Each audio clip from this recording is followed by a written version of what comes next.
The Malinois dog suddenly lunged and attacked one of the highest-ranking police officers during Pope Francis's visit, then went on a frenzied assault against several people in the crowd.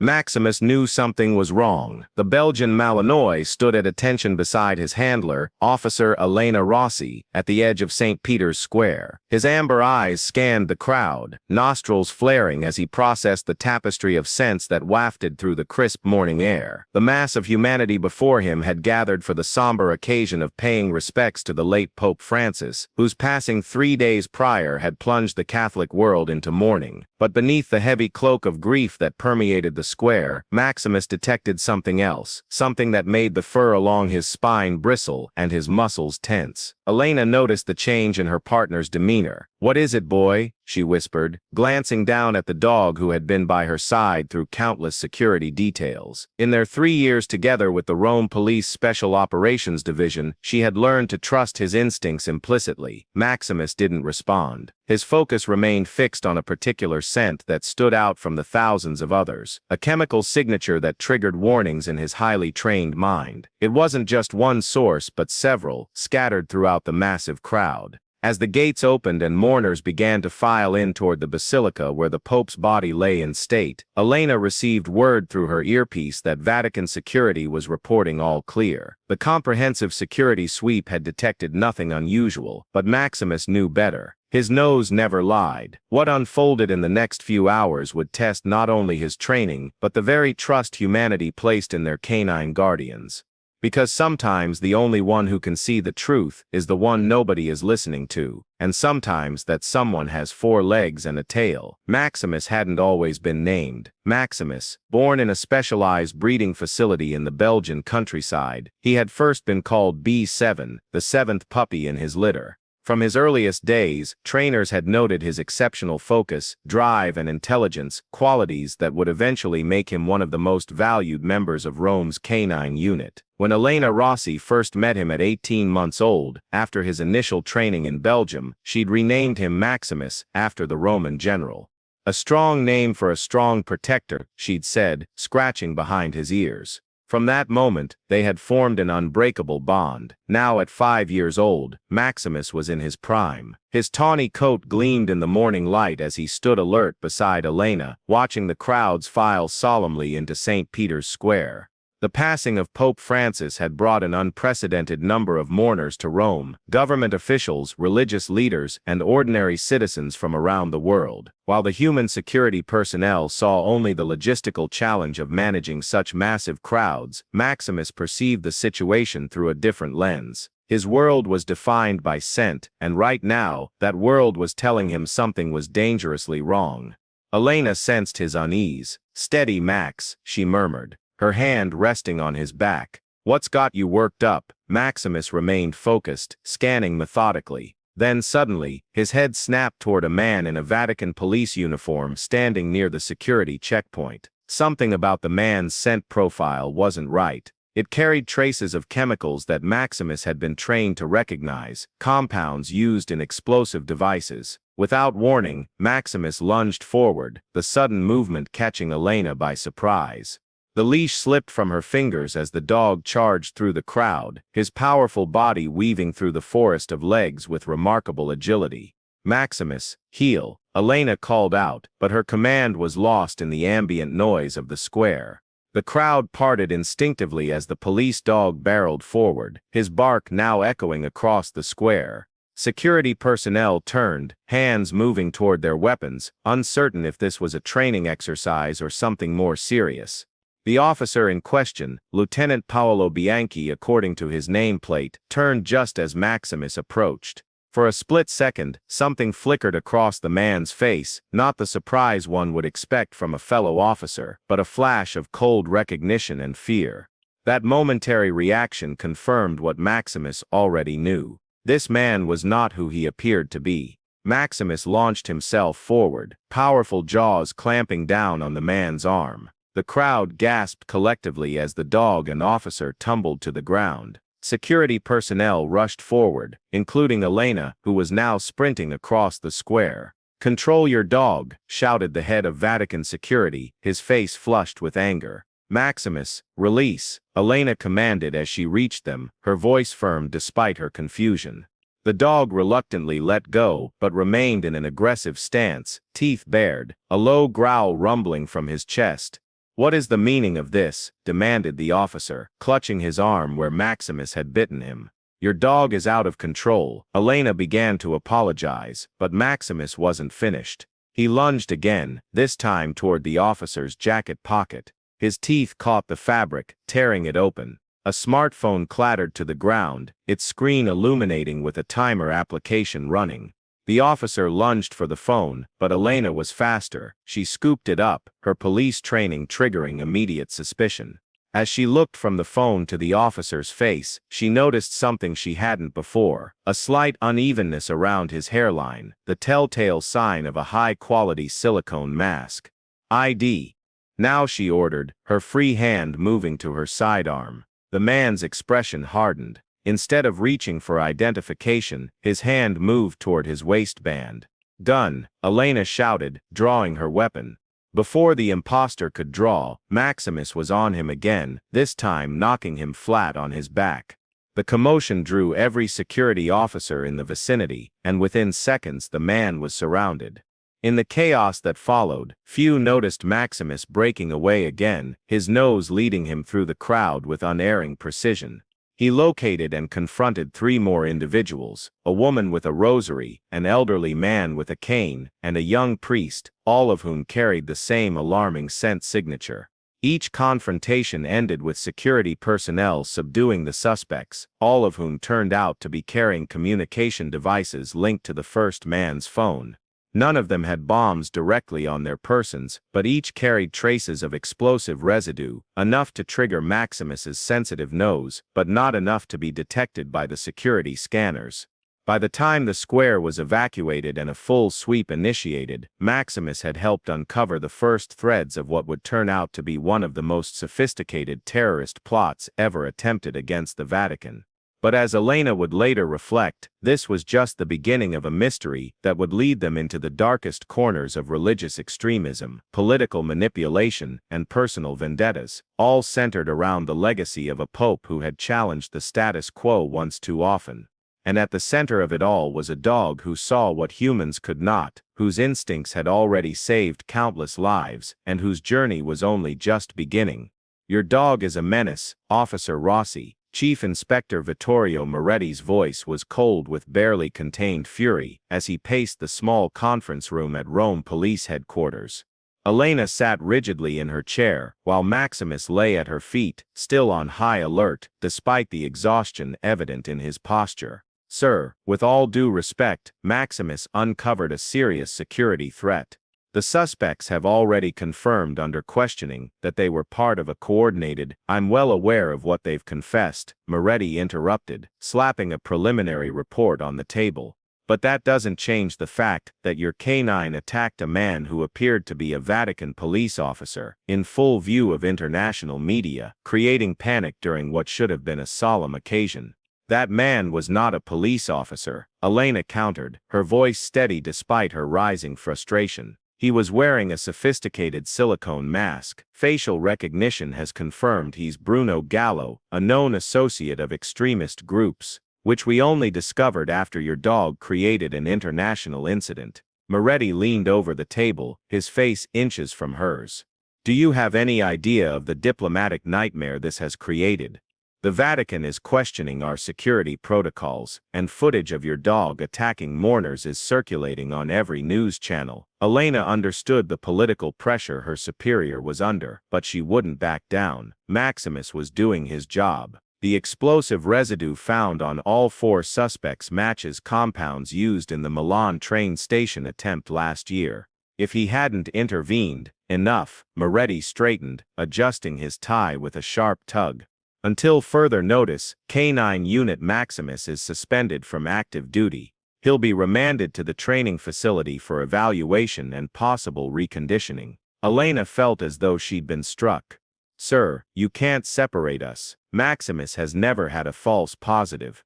His training is evidently insufficient," Moretti finished for her. "The decision has been made, Officer Rossi." Consider yourself reassigned to desk duty until the investigation is complete. The chief inspector nodded to two uniformed officers waiting by the door. Take the dog to the canine facility. Officer Rossi, surrender his service equipment. Elena's hands trembled slightly as she removed Maximus' police harness. The dog looked up at her, confusion and concern evident in his intelligent eyes. "It's okay, boy," she whispered, kneeling to embrace him. "I'll fix this, I promise." As the officers led Maximus away, he looked back at her, his posture conveying a mixture of reluctance and determination that broke her heart. Something in his eyes seemed to say, "This isn't over." The canine training facility on the outskirts of Rome was state-of-the-art, a sprawling complex of kennels, training grounds, and veterinary facilities. But to Maximus, it might as well have been a prison. Marco Esposito, the facility's director and master trainer, watched the Belgian Malinois pace his enclosure with concern. "He's been like this since they brought him in yesterday," he told his assistant, Sophia. "Won't eat, barely drinks. Something's not right with him." "He's separated from his handler," Sophia observed. "These working dogs form intense bonds, plus he's smart enough to know he's being punished even though he was just doing what he was trained to do." Marco nodded thoughtfully. "I've known Maximus since he was certified. He's one of our best near-perfect detection record. Excellent discipline." He consulted the tablet in his hands, and yet, according to this report, he seemingly went rogue, attacking multiple civilians without command. "You don't sound convinced," Sophia noted. "I'm not. Elena Rossi is one of our most disciplined handlers. If Maximus reacted that way, there was a reason." He tapped the enclosure gate thoughtfully. "Let's run some tests." Over the next 24 hours, Marco put Maximus through a series of standard evaluations: scent detection, obedience, stress response. The dog performed flawlessly, but his agitation grew with each passing hour. "His performance is impeccable," Marco reported to Sophia as they watched Maximus back in his enclosure, still pacing restlessly. "If anything, he seems more focused than usual. Almost urgent." "You think he's still detecting something?" Sophia asked. Before Marco could answer, a commotion from the kennel area caught their attention. A crash, followed by alarmed shouts from the staff. They rushed to Maximus's enclosure to find the heavy-duty gate torn from its hinges. The specialized lock, designed to be impossible for a dog to manipulate, lay broken on the floor. Maximus was gone. Security footage would later show the extraordinary sequence: the dog systematically working the lock mechanism with his teeth, applying pressure precisely where the locking mechanism was weakest, then using his powerful body to force the gate open once it was compromised. "In 15 years of canine training, I've never seen anything like it," Marco would later testify. "It wasn't just strength or persistence, it was methodical, like he had a plan." By the time the facility alerted the police department, Maximus had already disappeared into the city, guided by a mission only he understood. Elena Rossi stared at the evidence board she'd created in her apartment, photos and notes connected by red strings spanning the living room wall. 3 days had passed since Maximus had been taken from her, and sleep had become a distant memory. Her phone buzzed, Marco Esposito calling for the third time that hour. "Any sign of him?" she asked without preamble. "Nothing," Marco replied, the weariness in his voice matching her own. "Every canine unit in the city is looking, but you know how intelligent he is. If he doesn't want to be found," Elena rubbed her temples, "he's not just wandering, he's hunting. The question is, hunting what? Or whom?" Marco paused. "Look, Elena, there's something else. I've been reviewing the residue analysis from the suspects Maximus identified. There are trace elements that aren't showing up in the official reports." Elena straightened, immediately alert. "What kind of elements?" "Military-grade compounds, RDX derivatives that aren't commercially available. Someone sanitized the reports."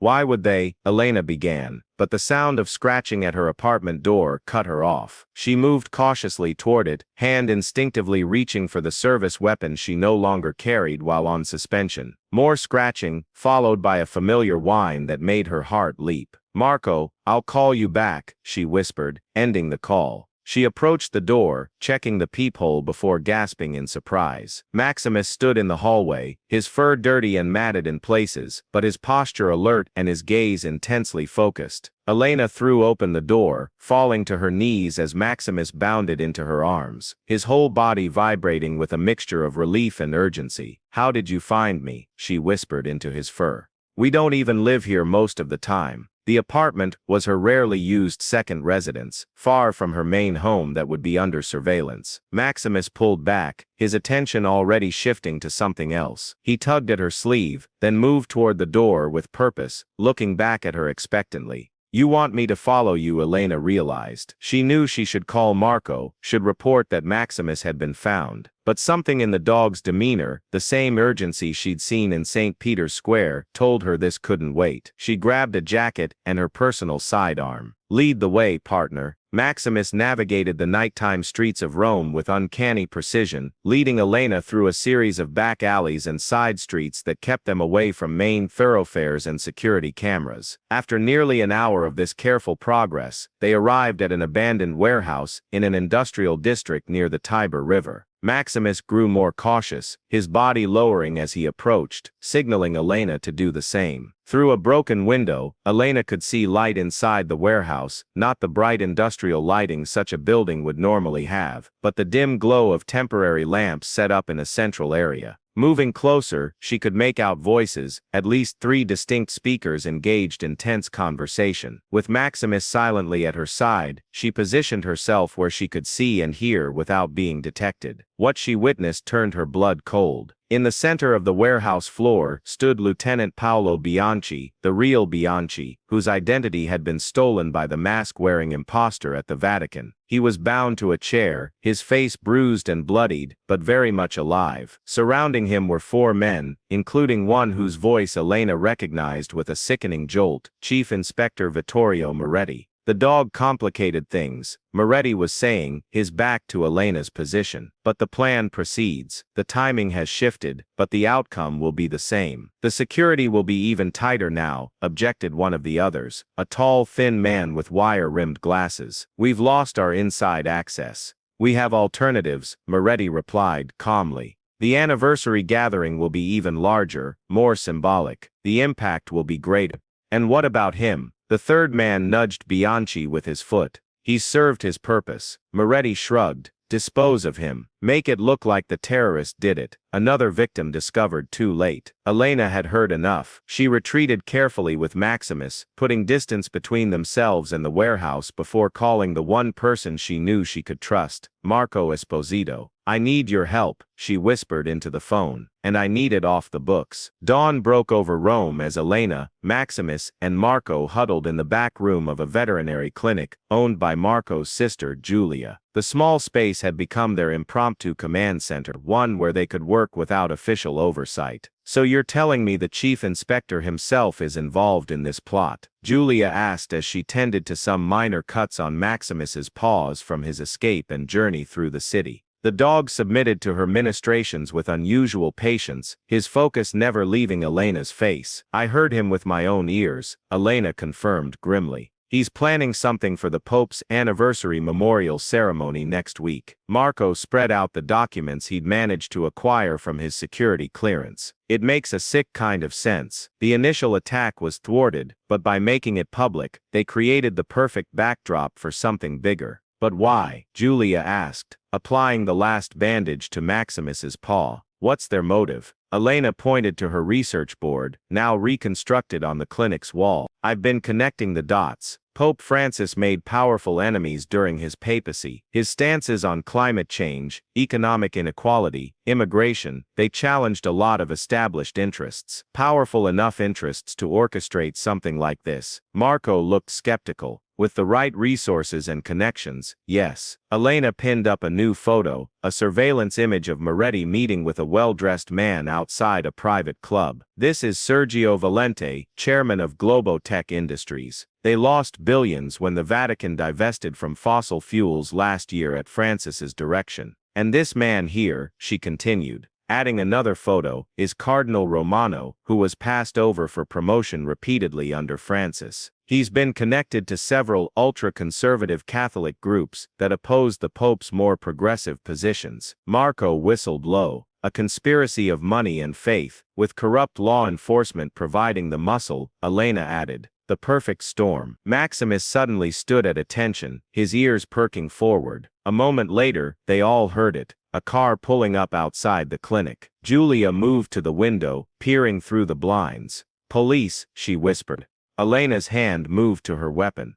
Did you tell anyone we were here? No one, Marco assured her. But if Moretti suspects you're onto him. A sharp knock at the clinic door made them all freeze. Maximus moved protectively in front of Elena, his posture tense but controlled. Dr. Esposito, a female voice called. It's Officer Sofia Ricci. I need to speak with you about a canine matter. I believe Marco Esposito may be here as well. Marco and Elena exchanged glances. Sofia was a junior officer in the canine unit, someone who had trained with Elena. Could be a trap, Marco warned. Or an ally, Elena countered. She nodded to Julia. Let her in, but be careful. Sofia entered cautiously, her eyes widening at the sight of Maximus and the evidence board. Thank God, she breathed. I've been trying to find you.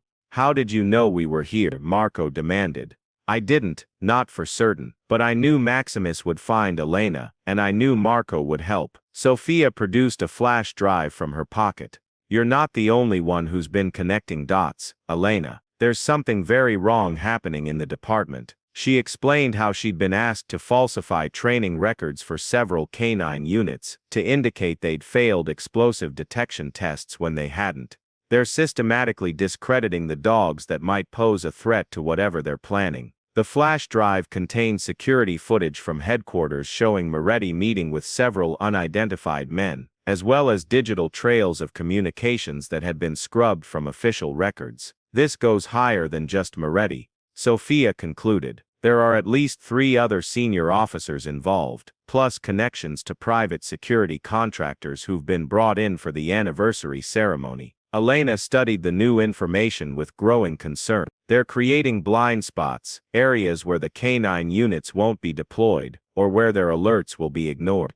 Exactly, Sofia confirmed. And there's more. I pulled Maximus's evaluation data from the day he was brought in. He wasn't just agitated, his readings were off the charts specifically for Semtex H, a military-grade explosive. The same type used in the Milan attempt, Marco noted. Elena turned to Maximus, who had been watching the exchange with evident interest. You knew all along, didn't you, boy? You knew what they were planning, and you tried to stop it the only way you could. Maximus's intelligent eyes held hers, and in that moment, Elena felt a connection with her partner that transcended words. He hadn't just been doing his job, he'd been trying to communicate something vital. We need to get this information to someone we can trust, Marco said, breaking the silence. Someone outside the department. I have an idea, Elena replied, her mind racing ahead to form a plan. But we'll need to move fast. The anniversary ceremony is in 3 days, and we still don't know exactly what they're planning. Maximus stood, moving to the door with purpose. I think he does, Sofia observed quietly. Elena nodded, a mixture of pride and determination washing over her. Then we follow his lead, again. The next 48 hours unfolded in a blur of clandestine movements and careful information gathering. Elena, Marco, Sofia, and Maximus operated like ghosts in the city. They knew so well, staying off the grid while piecing together the conspiracy's full dimensions. Their ally from outside the department turned out to be Prosecutor Isabella Conti, a veteran anti-corruption official with whom Elena had worked years earlier. Initially skeptical, Isabella was quickly convinced by the evidence they presented. This is bigger than just an attack, Isabella stated as they gathered in the secure room she had arranged in the Justice Department building. This is an attempt to reshape the direction of the church itself. She spread out intelligence reports that her office had been collecting independently. We've been tracking unusual financial movements connected to certain Vatican accounts, ones controlled by cardinals opposed to Francis's reforms. Large sums moving through offshore accounts, ultimately funding extremist groups that would take the blame for an attack. A false flag operation. manipulation, Elena realized. They create martyrs, blame it on extremists, and use the aftermath to push the church in a more conservative direction, while also eliminating key progressive cardinals who would be attending the memorial. Isabella confirmed the perfect coup, disguised as terrorism. But the crucial piece remained elusive: the exact nature and location of the planned attack. Despite their best efforts, they couldn't pinpoint where the explosives were or how they would be detonated. Throughout their investigation, Maximus had been extraordinarily patient, following Elena's lead while they gathered information. But as the hours ticked by, his agitation began to grow. By the evening before the anniversary ceremony, he was practically vibrating with nervous energy. "He knows something we don't," Elena told the others as they watched the dog pace the room restlessly. "He's been trying to tell us all along." Marco studied Maximus thoughtfully. The reports said he attacked 4 specific individuals at the viewing. What if they weren't just accomplices? What if they represented something else? Sophia pulled up the security footage they'd obtained, showing Maximus's initial confrontation with the fake officer, followed by his targeted attacks on the 3 mourners. "Look at their positions," she said suddenly. "They're spaced out across the square in a specific pattern." Isabella leaned forward. "A triangulation pattern. They were marking positions. For what?" Elena wondered aloud. Maximus barked sharply, drawing their attention. He moved to the map of St. Peter's Square that was spread across the table, placing his paw deliberately on the area marked as the underground crypt. "The crypt," Marco breathed. "Of course, that's where the anniversary ceremony will begin, with prayers at the tombs of previous popes." Elena's mind raced ahead. The explosives aren't being brought in on the day. They're already there, planted during the chaos of the viewing period. Sophia nodded grimly. With that many people moving through, security would be stretched thin. The perfect opportunity to access areas that would normally be restricted. "We need to get into the crypt tonight," Elena decided, "before the ceremony begins tomorrow." "Impossible," Isabella objected. "Security has been completely locked down. Every entrance is guarded, every visitor screened." "Not every entrance," Marco countered, an idea forming. "There's the old maintenance tunnel that connects to the crypt. It was sealed off years ago, but it's still structurally intact." Elena looked to Maximus, who was watching them intently. "What do you think, partner? Ready for one more mission?" The dog's posture straightened, his eyes reflecting a determination that needed no translation. "Mayan." The ancient tunnel was everything Marco had promised. Narrow, damp, and forgotten by all but the most dedicated Vatican historians. Using plans obtained through Isabella's contacts, they navigated the labyrinthine passage with only the narrow beams of their flashlights to guide them. Maximus led the way, his nose working constantly as they progressed deeper beneath the Vatican. Elena, Marco, and Sophia followed closely, each carrying specialized equipment for explosives detection and disposal. "According to these plans, we should be directly beneath the crypt now," Marco whispered, consulting his tablet. Maximus confirmed this with a low whine, his pace quickening as they approached a sealed door that had clearly not been opened in decades. "This is where we find out if we're right," Elena said as they prepared to breach the door. What they discovered on the other side would confirm their worst fears, and set in motion the final confrontation with forces that had been operating in the shadows for far too long. The ancient door groaned in protest as Marco and Elena pushed against it, decades of rust and neglect giving way reluctantly. Maximus waited with tense anticipation, his body vibrating with barely contained energy. When the gap finally widened enough, the dog slipped through immediately, disappearing into the darkness beyond. Elena followed quickly, switching her flashlight to its dimmest setting to avoid detection. The crypt beneath St. Peter's Basilica was a maze of tombs and chambers, the final resting place of popes and cardinals spanning centuries. During normal hours, it would be filled with visitors paying their respects. Now in the dead of night, the silence was absolute and oppressive. Maximus moved with eerie precision through the darkened space, his nails clicking softly on the stone floor as he led them deeper into the complex. After several minutes of cautious progress, he stopped abruptly before a seemingly unremarkable section of wall near the tomb of Pope John Paul II. "What is it, boy?" Elena whispered, kneeling beside her partner. Maximus pawed at the floor near the wall, his focus unwavering. Marco crouched down, examining the area with a specialized light that would reveal recent disturbances in the ancient dust. "Someone's been here," he confirmed softly. Recently, Sophia produced a handheld explosive detection device, passing it slowly over the area Maximus had indicated. After a moment, it emitted a soft beep, the display illuminating with a positive reading. "He's right," she whispered. "There's something here." Working with practiced efficiency, they carefully examined the section of flooring, discovering that several of the ancient stones had been loosened and could be removed. Beneath them lay a modern metal container, roughly the size of a briefcase, wired to what appeared to be a remote detonator. Marco's expression grew grim as he inspected the device. "This is military grade," he confirmed. "Enough explosive power to bring down this entire section of the Basilica." "Can you disarm it?" Elena asked. "Yes, but I think this is just the first of several," Marco replied. "Look at the detonator, it's networked. This is part of a coordinated system." Maximus was already moving again, his nose leading him unerringly to another section of the crypt. There they found an identical device, and then another. By the time they had located all 6 explosive packages strategically placed throughout the crypt, the enormity of the plot became clear. If detonated during the anniversary ceremony, the explosives would cause the floor to collapse beneath the gathering of cardinals, bishops, and dignitaries, creating not just mass casualties but a symbolic destruction of the church's very foundation.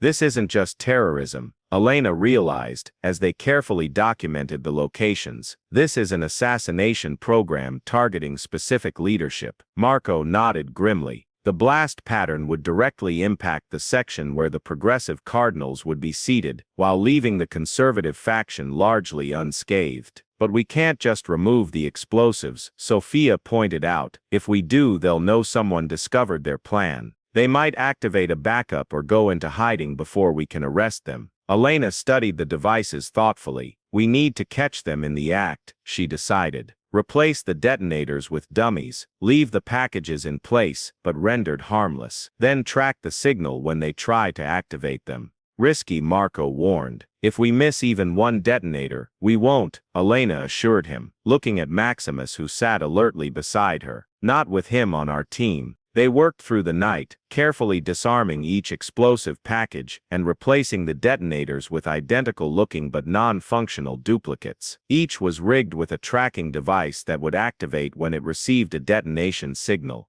As they finished with the final package, Maximus suddenly froze, his ears perking forward. A moment later they all heard it, footsteps approaching from the main entrance to the crypt. "Security patrol," Sophia whispered. "Right on schedule." They retreated quickly to their entry point, slipping back into the ancient tunnel with seconds to spare before the guards entered the crypt for their routine inspection. From their hiding place, they watched through the crack in the door as the guards passed by, flashlight beams sweeping across the space, seeing nothing amiss, suspecting nothing of what lay beneath the very stones they walked upon. As the guards' footsteps faded, Elena turned to her companions. "Now we prepare for tomorrow," she said. "And we hope Isabella has enough evidence to convince the authorities to move against Moretti and his accomplices before they try to activate those devices." Maximus pressed against her leg, a solid presence in the darkness. Whatever came next, they would face it together. The morning of Pope Francis's 1-year death anniversary dawned clear and crisp, the sky over Rome a perfect blue canvas unblemished by clouds.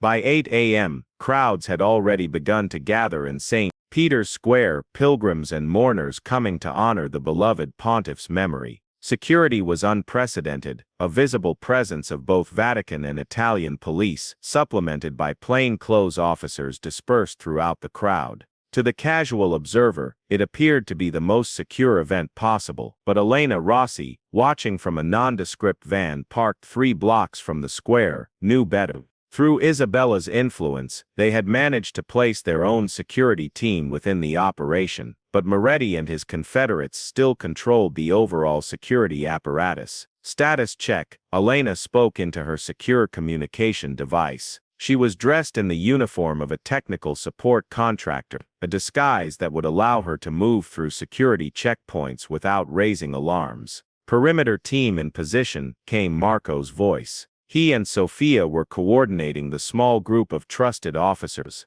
Isabella had vouched for, positioned strategically around the square. Prosecutor Conti is with the Cardinal Secretary of State now, another voice reported, presenting the evidence but keeping it compartmentalized to prevent leaks. And our friend, Elena asked, looking down at Maximus who sat beside her wearing a service vest that identified him as a support dog rather than a police canine. Another disguise to get him past security. Signal trackers are active, the tech specialist confirmed. If anyone tries to send a detonation command, we'll know exactly where it's coming from. Elena checked her watch. The ceremony would begin in 1 hour, with dignitaries already gathering in the Basilica's antechamber. Let's move, she told Maximus, who immediately stood at attention. Time to finish what you started.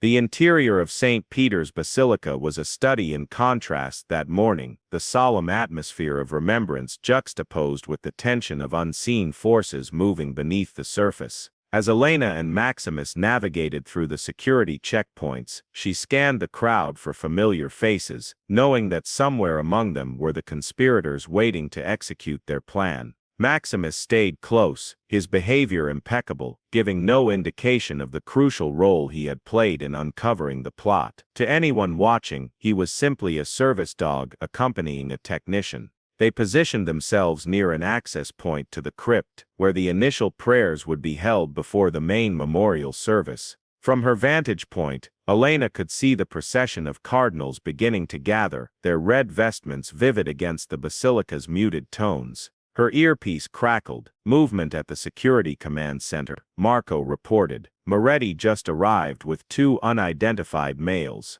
Keep eyes on them, Elena replied softly, watching as Maximus's attention suddenly shifted toward the western entrance. Following his gaze, she spotted Chief Inspector Moretti entering with 2 men in Vatican security uniforms. I have visual, she confirmed. They're heading toward the ceremonial area. Maximus let out a low growl, almost imperceptible to anyone not paying close attention. Elena placed a reassuring hand on his back. Easy boy, not yet. The ceremony began with a solemn procession into the crypt. Cardinals, bishops, and world leaders filed in, taking their places for the initial prayer. Elena noted with concern how the seating corresponded exactly to their theory, progressive church leaders positioned directly above where the explosives had been planted. Ceremony commencing, she whispered into her communication device. All targets in position. Understood, came Isabella's voice, tense but controlled. We're moving security teams into position. Hold until my signal. Minutes crawled by as the prayers began, the ancient Latin phrases echoing through the basilica. Elena watched Moretti and his associates, noting how they had positioned themselves near exits, their hands suspiciously close to their pockets, where detonation devices might be concealed. Suddenly, her earpiece came alive with urgent communication. Signal detected, the tech specialist reported. Detonation command just transmitted. Elena's heart raced. The dummy detonators would report receiving the signal, but wouldn't activate the explosives. Source location, multiple sources, 3 distinct transmitters, 1 near the south entrance, 1 in the security booth, and one's moving through the crowd toward the crypt entrance. Maximus was already on alert, his body tense as he tracked something Elena couldn't see. Then she spotted it, a man in clerical garb, moving purposefully against the flow of the crowd, his hand inside his jacket. I have the 3rd target, she reported. Moving to intercept. Isabella's voice cut through the chatter. All teams, execute now. I repeat, execute now. The Basilica erupted into controlled chaos as plainclothes officers moved simultaneously toward Moretti and his associates. Elena and Maximus pursued the 3rd conspirator, who had realized something was wrong and was now pushing roughly through the crowd toward an exit. Stop, police. Elena called out, but her voice was lost in the sudden commotion. Maximus didn't wait for instructions. Breaking free from Elena's side, he charged through the crowd with remarkable agility, closing the distance to the fleeing suspect within seconds. With a powerful leap, he brought the man down just shy of the exit. Security personnel converged on the scene, as Maximus held the suspect pinned teeth bared but not biting, restraining, not attacking. The man's disguise was quickly revealed to be Cardinal Romano, one of the conservative faction leaders they had identified in their investigation. Across the Basilica, similar scenes played out as Moretti and 4 other conspirators were apprehended. The ceremony was temporarily halted, dignitaries escorted to secure locations while bomb disposal units confirmed that all explosive devices had been neutralized. Through it all, Maximus remained vigilant, his focus unwavering even as the situation was brought under control. Only when the last suspect was in custody did he return to Elena's side, his mission finally complete. 2 weeks later, Elena stood before a special inquiry panel, Maximus at her side. The hearing room was filled with representatives from the Vatican, Italian government, and international security agencies, all gathered to understand the full scope of what had nearly transpired. Officer Rossi began the panel chairperson, an austere woman with steel-gray hair. Please explain how your canine partner first became aware of this conspiracy when all our technological security measures failed to detect it. Elena glanced down at Maximus, who sat at perfect attention beside her chair. Maximus was trained to detect not just explosives themselves, but the chemical residues that linger on individuals who have handled them. During the public viewing of Pope Francis's body, he identified several individuals carrying these trace signatures. Yet initial testing of these individuals showed negative results for explosives. The chairperson noted, consulting her files. Yes, ma'am. We now know those test results were deliberately falsified by Inspector Moretti's team. The conspirators had used a specialized cleaning process to remove most traces of the explosives from their hands and clothing, enough to fool our standard detection equipment, but not enough to completely eliminate the scent that a highly trained dog like Maximus could detect. The testimony continued for hours, with Elena methodically outlining how Maximus had led them to uncover the full conspiracy, from his initial alerts at the public viewing, to his escape from the training facility, and subsequent tracking of the conspirators to their warehouse hideout. When the formal questioning concluded, the Vatican's Secretary of State stepped forward. The Holy See wishes to express its profound gratitude to Officer Rossi and Canine Maximus, he stated solemnly. Their actions undoubtedly prevented a tragedy of historic proportions and saved countless lives. Isabella Conti then presented the findings of her investigation, which had expanded significantly since the arrests. What began as an apparent terrorist plot has been revealed as something far more insidious, she explained. The conspiracy reached into the highest levels of both the Vatican and Italian security services, motivated by a combination of ideological opposition to Pope Francis's progressive reforms and financial interests threatened by his policies on climate change and economic justice. Documents displayed on screens around the room showed the complex web of offshore accounts, shell corporations, and extremist groups that had been manipulated to create the appearance of an external attack, when in reality it had been orchestrated by elements within the Church's own conservative faction, working with corrupt officials and business interests. The explosives were planted during the public viewing period, Isabella continued, taking advantage of the crowds and security challenges to access the crypt. The conspiracy included plans to blame the attack on identified extremist groups, creating a pretext for a dramatic shift in church leadership and policy direction. As the hearing concluded, the chairperson made an unprecedented announcement. In recognition of extraordinary service, this panel recommends that Canine Officer Maximus be awarded the Medal of Valor, the highest decoration available to service animals. Furthermore, all disciplinary actions against Officer Rossi are to be immediately expunged from her record. Outside the hearing room, Elena knelt beside Maximus, scratching his favorite spot behind his ears. "You did it, boy," she whispered. "You saved them all." Maximus responded with a gentle lick to her hand, his intelligent eyes reflecting a simple truth. He had only done what he was born to do, protect those who couldn't protect themselves, and trust his instincts even when no one else would. The memorial garden adjacent to St. Peter's Basilica was quiet in the early morning light, dew still clinging to the carefully tended plants. Elena Rossi walked slowly along the stone path, Maximus padding faithfully beside her, his stride still powerful despite the additional year of service now behind him. They approached a recently unveiled statue, a simple bronze figure of a Belgian Malinois standing at alert, positioned near a plaque commemorating the thwarted attack. Though Maximus's name was not explicitly mentioned on the public monument, security protocol prevented identifying active service animals. Everyone in the Vatican security apparatus knew who had inspired the tribute. Quite an honor, came a voice from behind them. Elena turned to see Marco approaching, now dressed in the uniform of his new position as chief of the expanded Vatican Canine Security Division.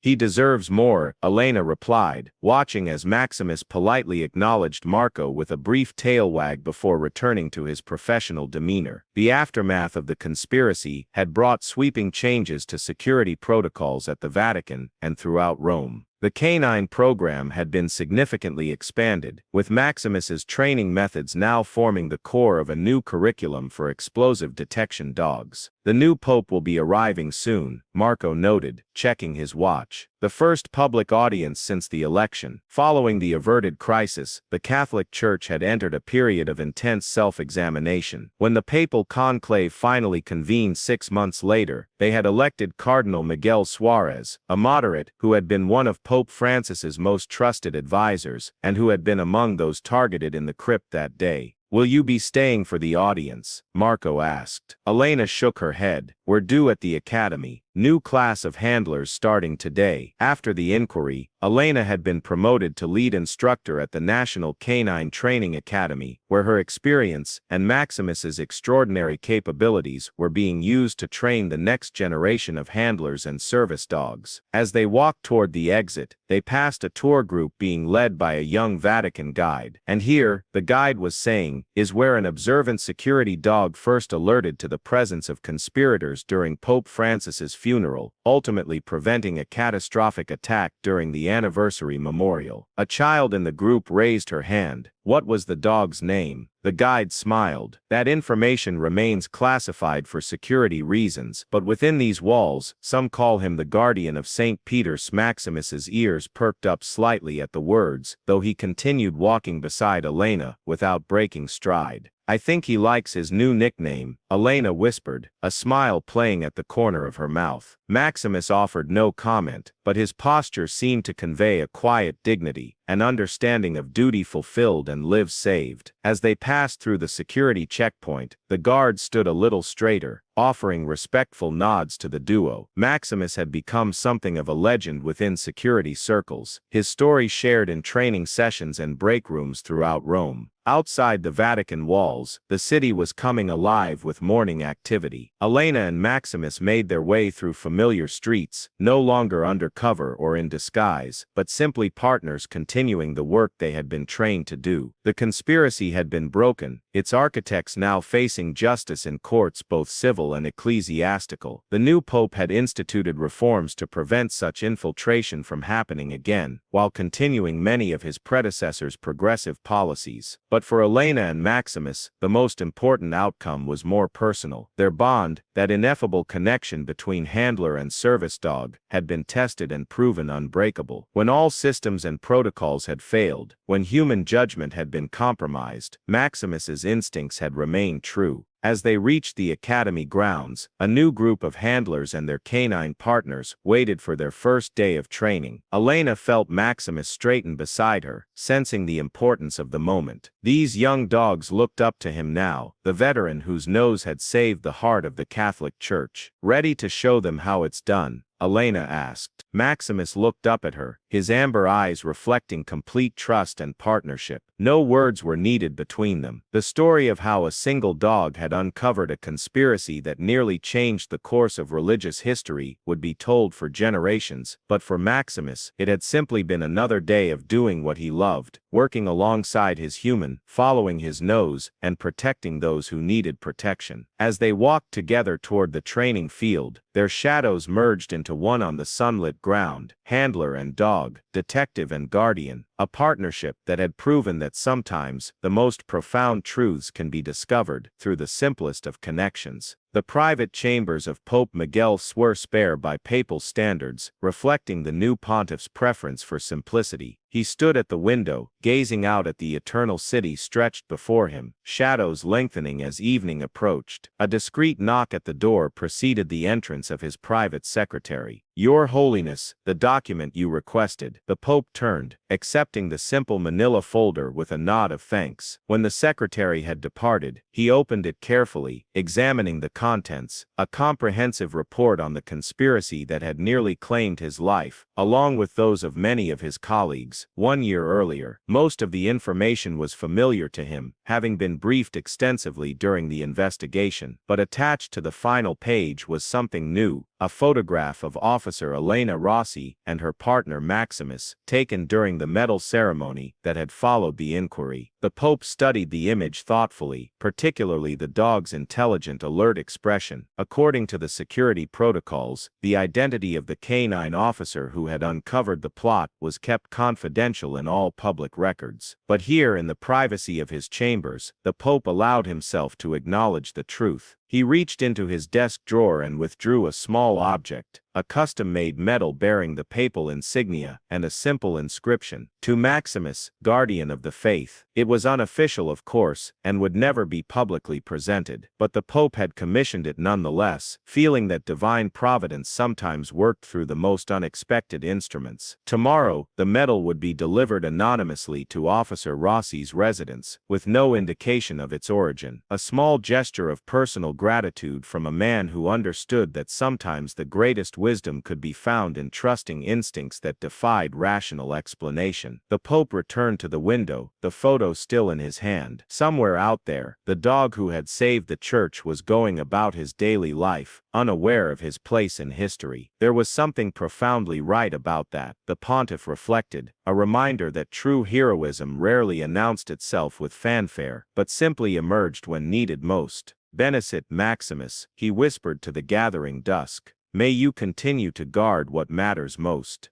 The end.